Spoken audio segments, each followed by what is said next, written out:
Very good morning. পশ্চিমবঙ্গের খাদ্য ভাণ্ডার বর্ধমান আর তার সংলগ্ন এখানে এলাকা, যদিও বর্ধমানে পড়ছে না, বীরভূমে পড়ছে। এখানে আছি, জাস্ট চারপাশ দেখলে মনে হবে মা অন্নপূর্ণা যেন এইখানেই বিরাজ করছেন। ভালো করে জাস্ট দেখুন।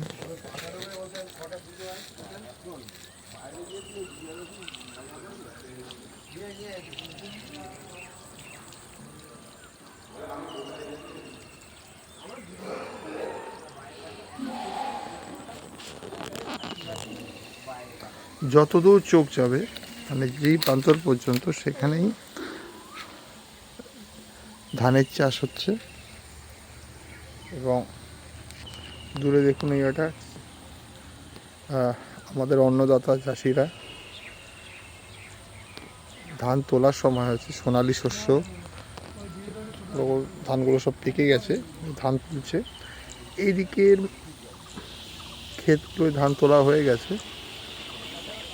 যতদূর গরু চড়ছে, দূরে গাছ।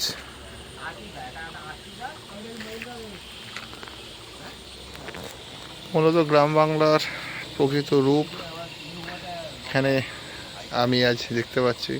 আগে অনেক জায়গায়, মানে আমাদের এলাকাও চারপাশে হতো, সেগুলো তো বন্ধ হয়ে গেছে। ভালো লাগছে এসে এই ভোরবেলা। পাখির আওয়াজও শোনা যাচ্ছে। নিরিবিলি জায়গা, কেউ নেই, শুধু চাষিরা চাষ করতে বেরিয়েছে। সূর্য উঠেছে, কিছুক্ষণ হয়েছে।